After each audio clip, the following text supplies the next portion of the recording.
So I'm going to go ahead and introduce Vanessa Baum. She's a postdoc at UC Berkeley, and she's going to get us started talking about Bayesian statistics and then move into some other machine learning topics. Thank you very much for this introduction. So you can already see from this unconventional setup that this lecture is going to be a little bit different to the lectures we had before. So in this lecture, what I want to do is I want to do a zoom in on a probabilistic machine learning model, the so-called variational autoencoder. And the intention being that I want you to understand that these probabilistic models have a very solid mathematical foundation. So we'll actually walk through the derivation of the optimization procedure or of the objective function of this variational autoencoder. So to start, I'll start with a short introduction to Bayesian statistics, just to get everyone on the same page. Can I just have a quick vote here in the room? Who knows about Bayesian statistics? All of you. Who thinks that they're an expert? No one thinks that they're an expert. Okay, so a short recap probably doesn't hurt then. So Bayesian statistics, really the essence of it is that we think of probabilities from a Bayesian viewpoint as degrees of beliefs or states of knowledge. So probabilities are used to express how much we know about something or how much we believe in something given a certain amount of information. And that's different to the frequentist interpretation that thinks of probabilities of a way to express expected frequencies of events that we observe. With this underlying interpretation, what Bayesian statistics tells us is how to formally update our state of knowledge once we've gotten more information available from, for example, measurements or observations. Okay, open this up. And so Bayesian statistics really is the calculus, let's say, of conditional probabilities. So given I've made an observation, how much has my knowledge of a certain thing, like for example, a physics parameter, changed? And in order to understand this, we have to talk a little bit about how we work with conditional probabilities. So let's say you have two conditional variables, x and y. They can either be continuous variables or discrete events. And then we define the conditional distribution. And now we'll see how this works. Conditional distribution of p of x, given we have observed y, is given by the joint distribution of x comma y divided by p of y. So this is what we call the joint distribution. And p of y is the marginal, and the marginal is obtained by integrating over all possible x, the joint distribution of the two. And if we have discrete variables, instead of doing an integration, we're just summing over all possible realizations of x. So x, all different xi's, and then we just have p of xi here, y. Okay, questions so far? Is everyone familiar with this kind of calculus? Yes, good, perfect. So with this, we can move on to Bayes' theorem, and Bayes' theorem is very central for statistical data analysis. So Bayes' theorem basically tells us how to update our state of knowledge as new data becomes available. So before we make a measurement, we have some prior knowledge or belief, which we call the prior. So here in this case, we could think of x as some parameters in our physics model, and we have the probability of x. And then as we go out and make a measurement, we update our, or we gain new information. And this is expressed through the likelihood. The likelihood is the probability of the data given a certain set of parameters. And usually, in physics, what we have is we have a model that connects the underlying parameters with the data. And this is what is used to express the likelihood. And then with likelihood and prior, what we are actually interested in the end is to get our posterior. So what is our updated knowledge after we've done the measurement, P of X given D, and that's what Bayes' theorem tells us. So for Bayes' theorem, we can just use the calculus that we introduced before. So now we have that this is the likelihood P of D given X times P of X, the prior, and we have to normalize this. And the normalization constant is P of D, and we call this the evidence. So this is really all there is, basically, to Bayesian statistics. You can think of it as a way to invert probabilities, to go from P of D given X, which is something that we can usually model when we have our physics model, and if we know the noise properties in our measurement, to the actual quantity that we're interested in as scientists, which is the probability of our model parameters. Questions up to here? Okay, wonderful. So with this, we can actually now dive into the machine learning model.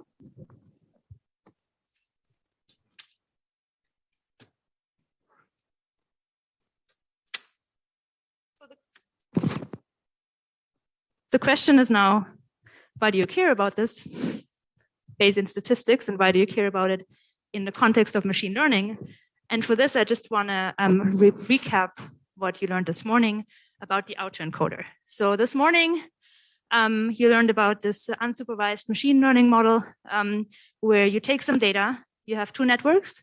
One is the encoder network. I call it here F on phi. I'll be using this notation throughout. And so F of phi encodes the data into a latent space that is typically lower dimensional. And latent space parameters are, I call Z. And then we have a decoder with network parameters psi, and the decoder takes a latent space point and brings it back into data space. And there we obtain a reconstruction of X. So this is the model that we are getting, encoding, decoding, reconstruction. And then we saw that this is trained on the loss function that minimizes the reconstruction error. So far, so good. So now let's move on and interpret this probabilistically.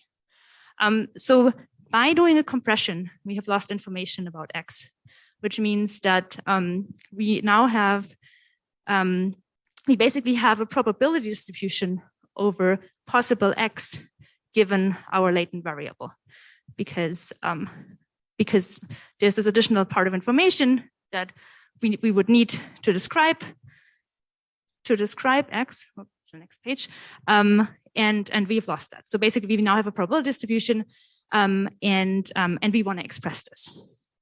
So how do we express this? So first, we realize we have that loss, and we get a probabilistic structure from that loss. And then we interpret our data a little bit differently. So now just imagine that our data X actually was drawn from a probability distribution. So P of X, and once we make observations, we make measurements of X. Basically, what happens is that we draw points from this probability distribution. And with our autoencoder, we can now link this probability distribution P of X to the latent space. So we have P of X equals the marginalization over the joint distribution, P of X comma Z, and this equals D of Z of the likelihood X given Z times the prior, P of Z. Okay, so now we have, this is our probabilistic model that we've now written down for the data X that relates X to the latent space Z. And we have a marginalization over the latent space Z here. Okay, let's explore this in a little bit more detail. What does that mean? So we already said that we have an information loss in our reconstruction. So this information loss we can express as what I usually call a forward model. So we have X prime equals the decoder with parameters psi of Z plus epsilon, and epsilon was that part that we lost in the compression that we got rid of. Now in the exercises, there's going to be an exercise where you will be showing that the likelihood is determined by the probability distribution of this extra bit, which is typically we think of as noise. So if that noise follows a Gaussian distribution, then the likelihood will be a Gaussian likelihood. Is that new for you, or have you heard this before? Who's heard this before? I've heard so I've heard it before. And for the others, I would recommend you to do that exercise that is in the notebook that I share later. Right, so with this, we can actually write down our likelihood. And in this case, here we will be working with a Gaussian likelihood. So I will be writing Gaussians as like a G, a big G, and then the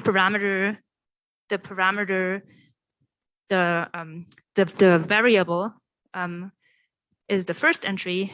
And then I will use the conditional notations because it's kind of, we have two parameters that characterize a Gaussian, which is the mean and the variance. And so I'll just put this on the right-hand side. I don't know how you usually write down your Gaussians, but this is how I usually do it. So we have a mean here, mu, and this is given by our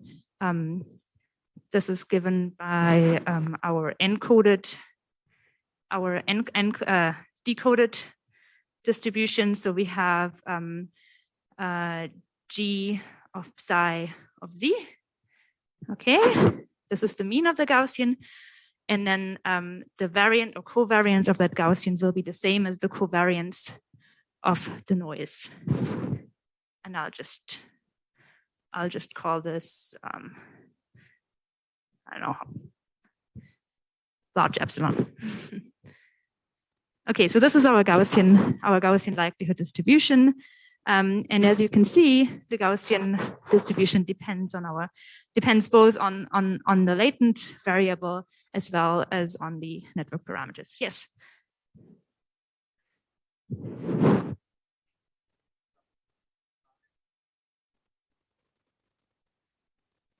Oh, okay. So subscript psi is just to keep track of the fact that we have an underlying neural network here, and the neural network has 3 parameters that we will be training later, and these are the weights and the biases, for example, in your linear layers. So to get the mean of the Gaussian for a certain data point x, what we will do is we will encode.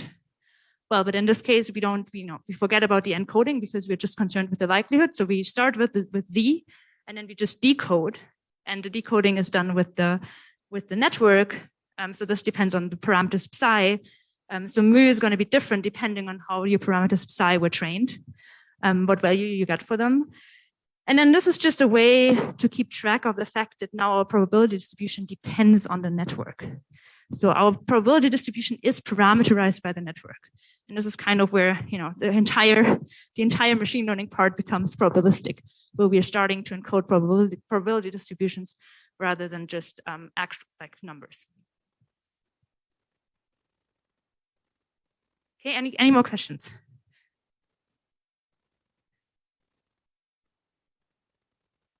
So the next one is the prior distribution, P of Z. And so this is basically our prior knowledge about Z before we've looked at any data. So this is kind of the average.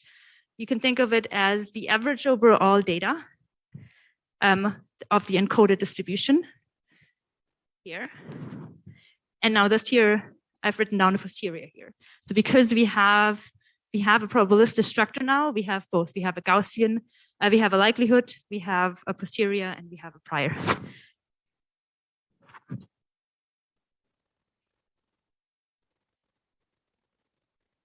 And by the way, I'll be taking photos of this, and I'll put this on the GitHub later.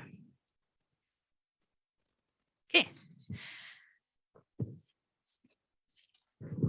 So with this, we can go back to what we started with, which is the probability of the data. Okay, so we have that marginalization over our latent space of the likelihood times the prior. And with the variational autoencoder, we're trying to approximate P of X. We're trying to model P of X. And I'm calling it here VAE of X, which is our VAE approximation of X. But so now, just to be a little bit more detailed in the notation, so we have these network parameters here, psi and phi, in our model, and in principle, to evaluate this and get an estimate of this, we need to perform this integral.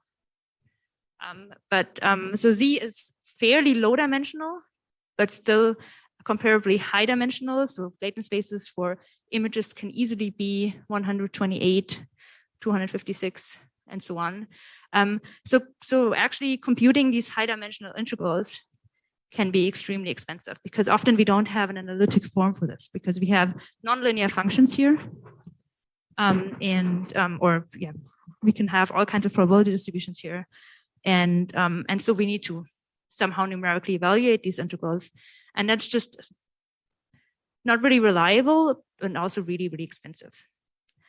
So the variational autoencoder solves this by using a variational ansatz to solve this integral.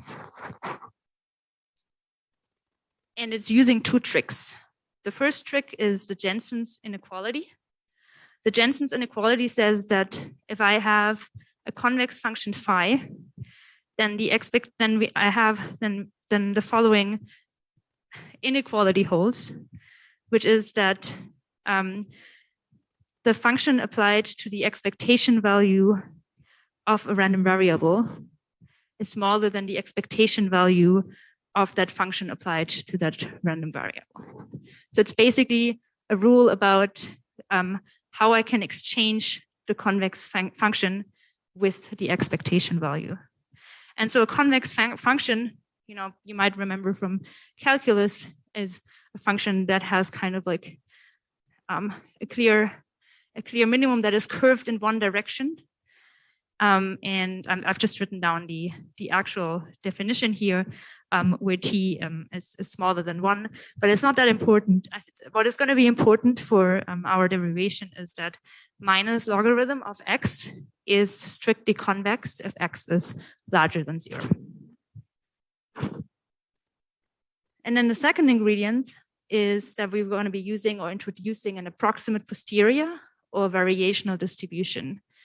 So that is a very common trick in inference and high dimensional inference when the posteriors become intractable, is that we replace the posterior, the intractable real posterior, with an analytic approximation that we can evaluate, and that's typically a Gaussian. And so we will call this variational distribution Q. And notice that I'm cheating a little bit. So before I had the phi here at the prior, which was a little bit hand wavy. Actually, in the variational autoencoder, the network with parameters phi will be used to encode or to describe this variational distribution. Questions so far? Who is confused? Hands up. Who is not confused? This was a binary question. Okay. Is there anything I can do to make this like clearer, or are you just like all wondering why do I need this? How is this going to be used? Yeah.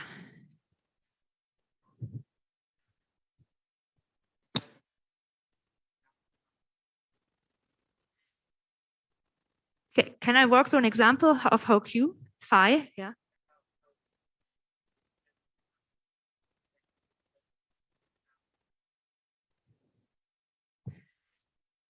Okay, yeah, sure. I was planning to do that later, but I can do that now. So the question again was, how do I have to imagine this, that the encoder network is used to parameterize Q of phi? So imagine, as before in the likelihood case, we are saying that Q is a Gaussian, then we would use the network phi to determine the mean and the variance of this Gaussian. So for example, so Q of phi of z given x would be the Gaussian of Z. And then the mean is given by, and this time before with the likelihood, we had the generator here, and now we're going to have the encoder here. So this is going to be encoder of X. And then, so we only have one encoder, so we're going to have, the encoder is now going to have two outputs. It's going to have as an output the mean and the variance. So I'm just indexing this here with a 0 to say that this is the first output. And then the second output, sigma, will be Fi X1.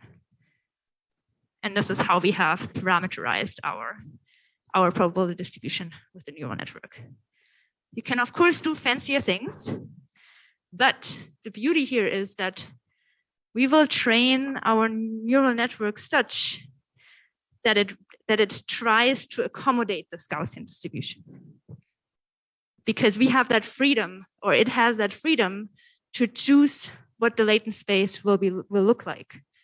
With the autoencoder, we didn't put any constraints on what the latent space should look like. And I think someone asked us in the last session, what happens if I train it again and I have a slightly different random seed? Well, the outcome can be completely different, right? So that means we have additional degrees of freedom that we can use, right, to put constraints on this problem. And this is what we're doing here. We're saying, okay, I want this to be a Gaussian. And even more often you say, I want this to be a Gaussian with a diagonal covariance. So with uncorrelated latent variables.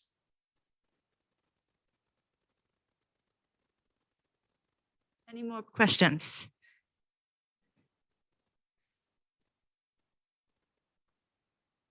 Okay. So with these two ingredients, and I'm actually going to remove this page so that we can use it as a reference, we will now derive the central VAE objective, which is the evidence lower bound.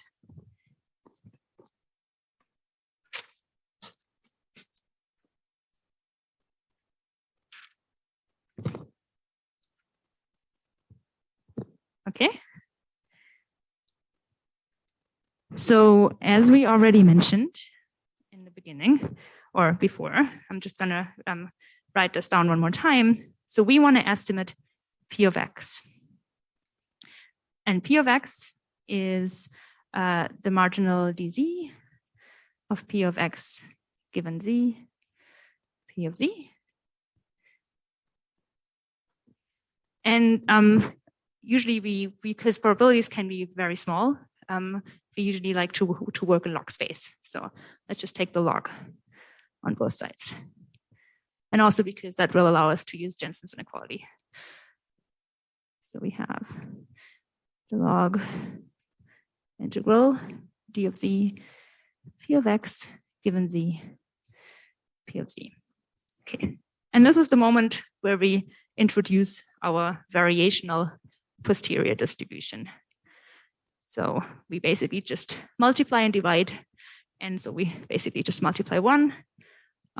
Common trick, p of x equals log dz. And then we have a q of z given x. I'm not writing down the network parameters here just to save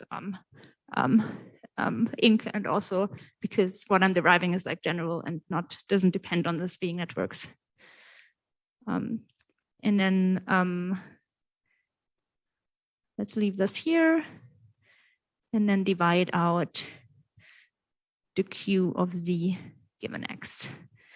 Is that clear so far? Are there any questions about this? Yes. What is q? So q is basically, maybe I should leave, I should put some like parameter indice here, because q has is basically a fitting function.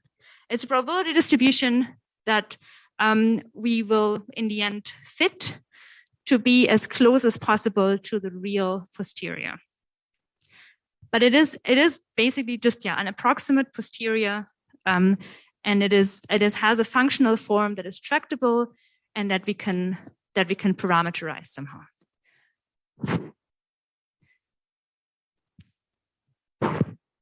Okay. So this is the moment where we use Jensens Inequality. We are remember the convex, so Jensens Inequality looks like this, and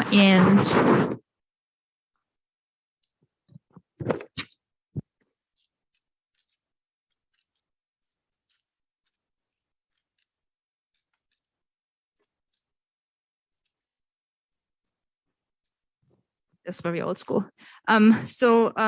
Jensens Inequality is the thing in blue. This means that we can now take the logarithm inside of our expectation value. So here we have an expectation value written out. We're taking expectation value of over Q of Z given X. Yeah. So the integral times that probability distribution means that we could write this alternatively here as the expectation value over Q of ZX of P of X given Z times P of Z Q Z given X. Okay.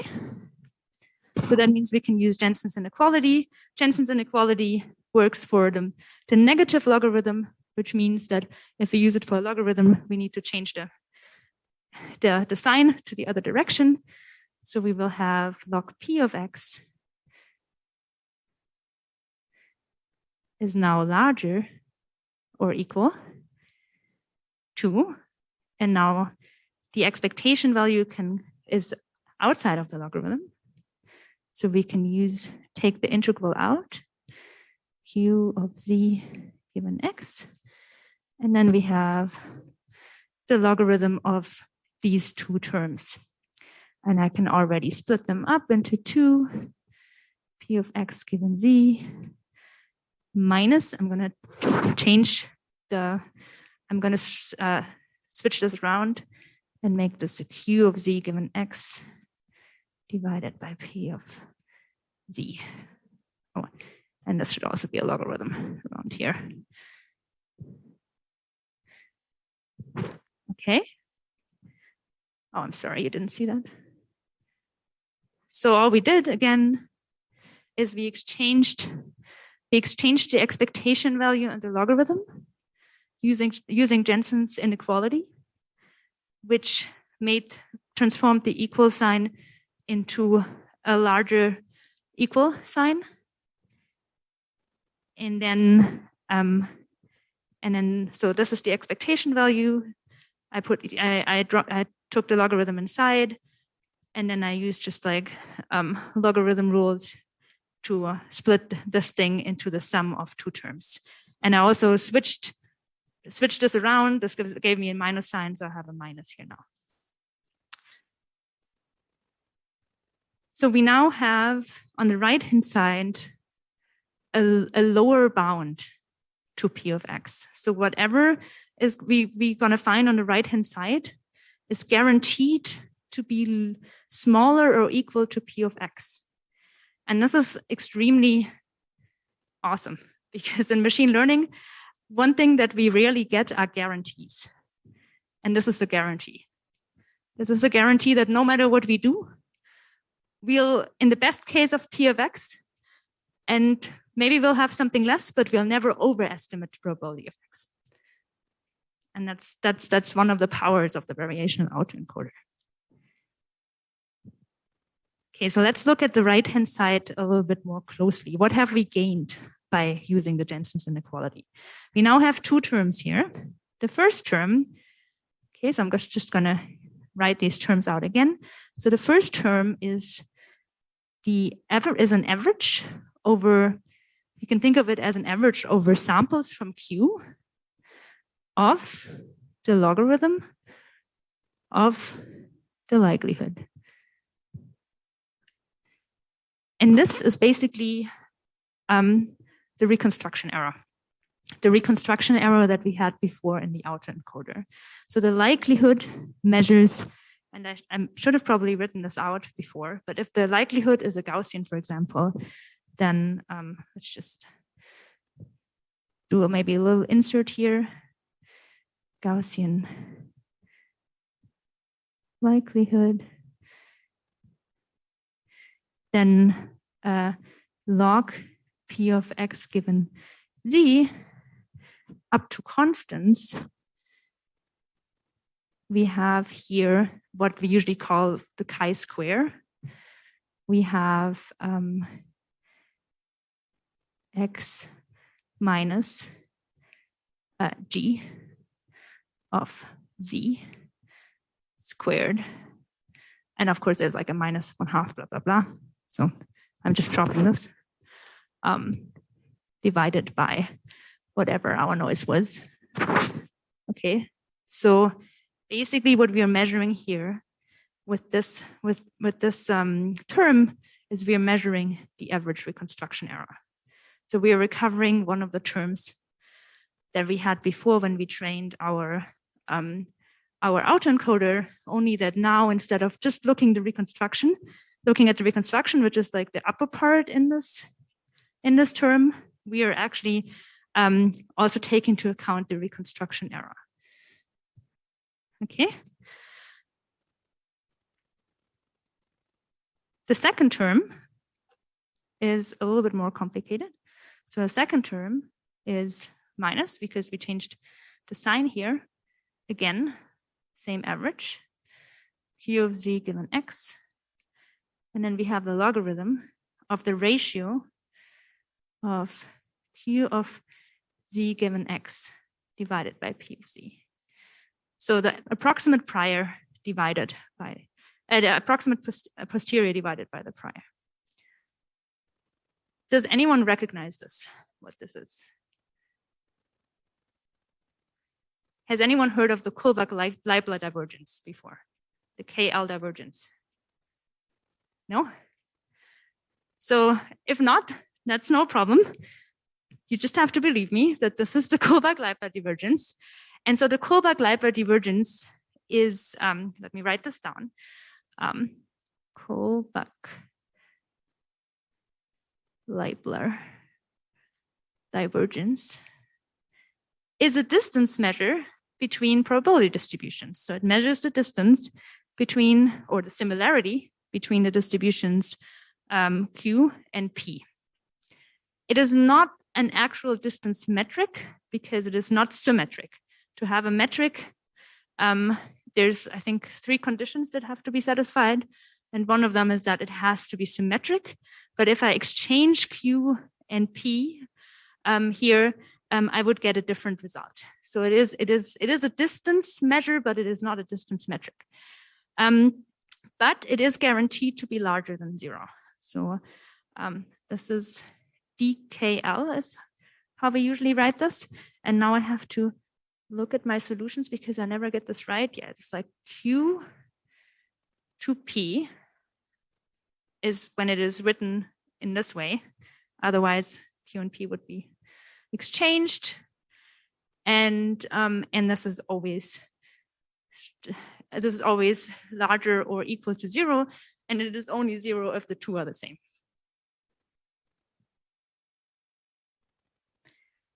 Okay, and this, and these are the 2 terms that that we have to evaluate in order to get an estimate of P of X, or to be precise, not to get an estimate, but to get a lower bound on it. And this is why we call it the evidence lower bound, because P of X, P of data, remember we called it the evidence in the beginning. And this is a lower bound to the evidence. And this is why we call this the elbow. Okay. I think this is all I wanted to say about the elbow. Are there questions about this derivation? This was the heavy lifting of my lecture, was this derivation. Yeah.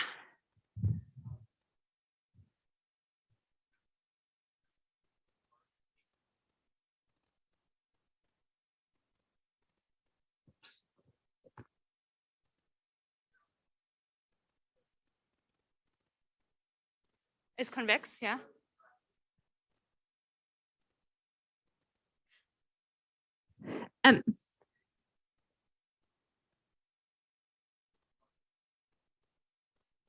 Okay, yeah, so that's a great question. So the only thing that we need to be convex is the negative logarithm for this derivation, and that's something we know.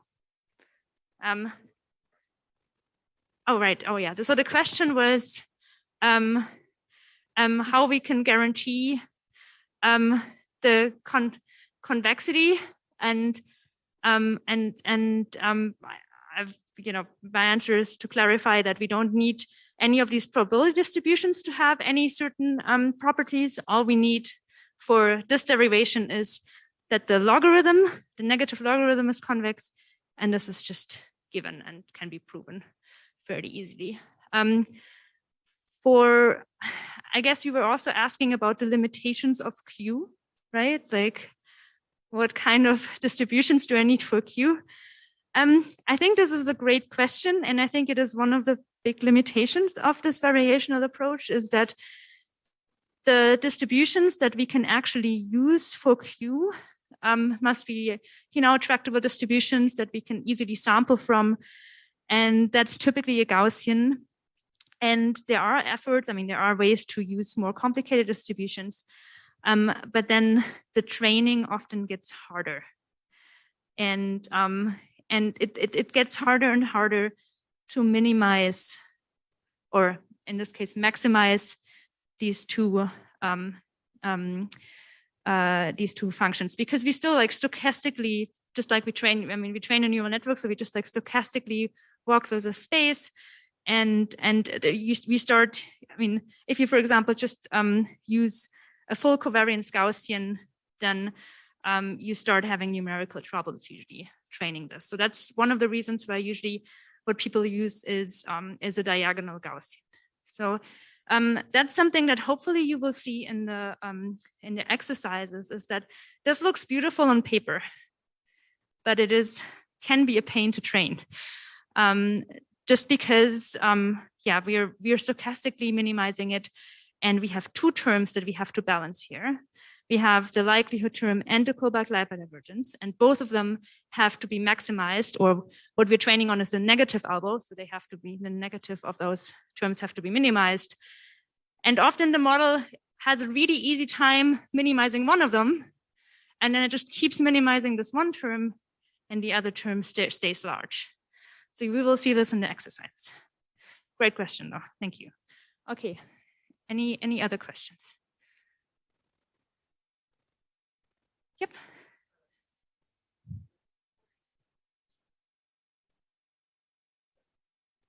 Sorry. Support is a really good question. Okay, so we were asking what if Q and P don't have the same support? It's another reason why we use Gaussian distributions for those, because we know that they have infinite support. But yeah, this is also one of the shortcomings with the kobach divergence, is that you can only evaluate this function here if the two probability distributions are defined over the same support, same space. And if they're not, then you get divergences. And that's bad, yeah. So that's definitely something to keep in mind, and a great question too.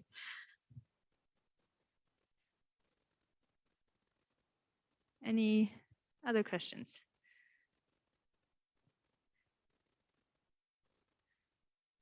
Okay, if not, then we will get to the more practical considerations, which I think we've already started covering. So this is really great that you're thinking ahead.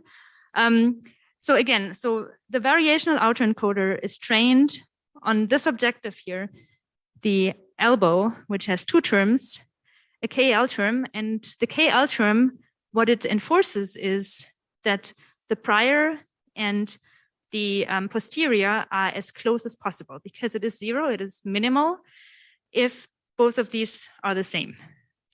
So it's kind of like a regularizing term, because to encode information in the posterior that is different from the prior, or that we didn't already have, but that we are getting in addition by looking at X, we need to update our prior, right? So there's this force. There's one force, which is the likelihood and reconstruction error force that is pressing the posterior to get away from the prior distribution. But then there is this other term that tries that tries to force it to be as close as possible as the prior distribution. And that's kind of a regularization, and this is what helps us. This is this additional constraint that helps us get less arbitrary results than we did get in the autoencoder. So in practice, maybe if you're confused about this, no worries. What does that mean for us in the in practice, and why is this cool? So we already actually wrote this down. So in practice, Q of phi, the variational posterior, is usually a Gaussian distribution. So I'll just write this down one more time here. So we have Q of Z has mean and standard deviation given by what formerly was our encoder distribution.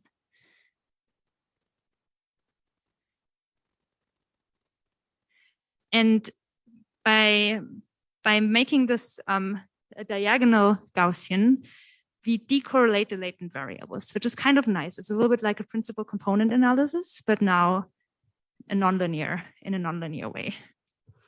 But still, it doesn't mean that there's any physical meaning in this decorrelation, but it just, makes things a little bit nicer. The prior, P of Z, we have the freedom to choose this.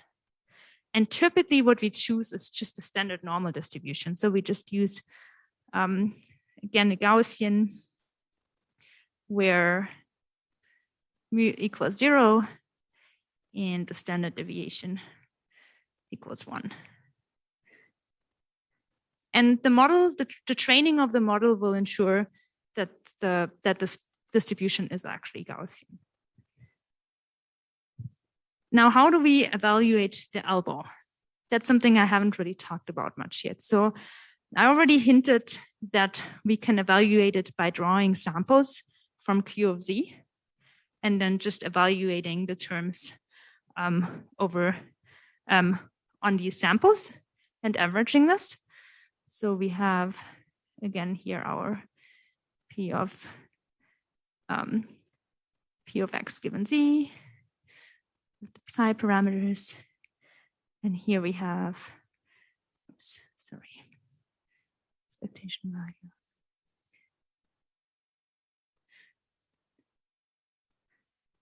Of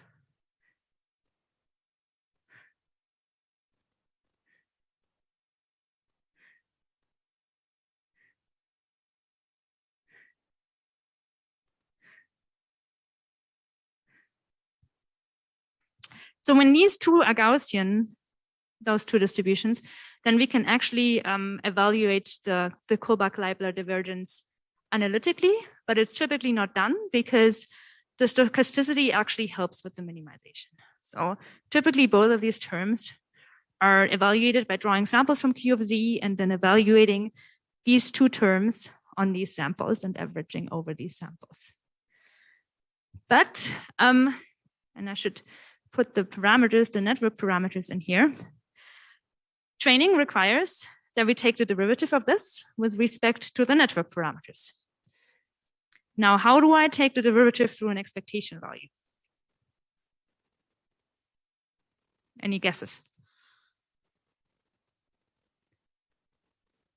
So this was one of the big ideas, or one of the ideas that kind of led to this breakthrough, is that you use something called a reparameterization trick. So to get the VAE, to train the VAE, what we do is we don't sample from Q, we sample from a distribution from a standard Gaussian distribution.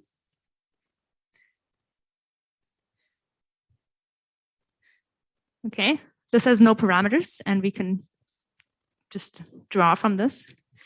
And then to get Z, we just use a reparameterization, just a normal way we usually sample from a Gaussian with an arbitrary covariance and an arbitrary mean. We have sigma, and now I'm going to use phi to say that this is the network parameters are encoding these numbers. So sigma phi is the standard deviation. times C prime plus the mean mu phi. And this is differentiable. It's just a normal affine linear transformation that is easily differentiable. So with this reparameterization, we can take derivatives through the sampling process.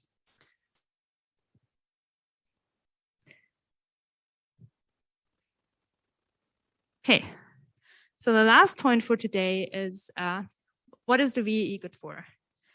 So the VAE is what we call a generative model, which means that it allows us to generate artificial data. So we already saw that the elbow or the VAE gives us an estimate of P of X, probable distribution of the data, and the VAE gives us a way to approximately sample from P of X. And this is done by sampling from the prior. So we draw from the prior P of Z. And then we forward model these prior samples with our decoder. And then this gives us samples X.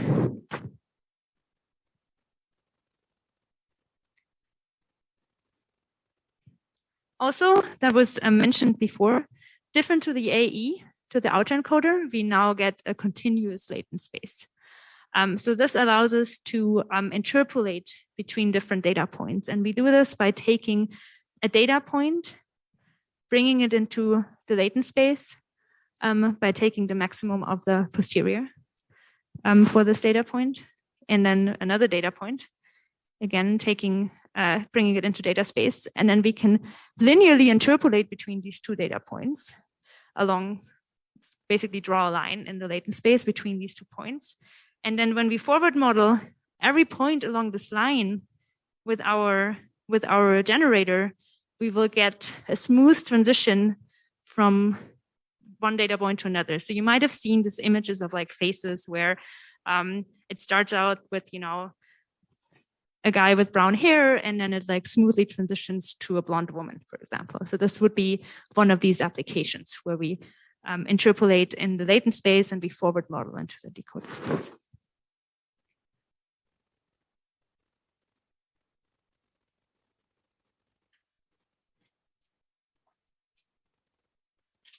And then the thing that we started with, so the VAE allows us to explore the space of likely reconstructions.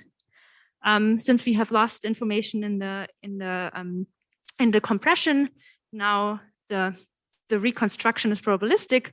So to do this, what we do is we draw from the posterior, and then we forward model the posterior samples into the data space. And then this gives us samples that are all compatible with the input. And we call this posterior analysis, by the way. And the last point is something that we will be covering tomorrow in the exercises, is that the variation autoencoder, because of its probabilistic structure, allows us to take into account the properties of physics data, such as masks and noises. So the likelihood, for example, will not only be determined by the noise that we acquired by the compression, but also the actual physical noise that is in the data. Right, and with this, I'm at the end.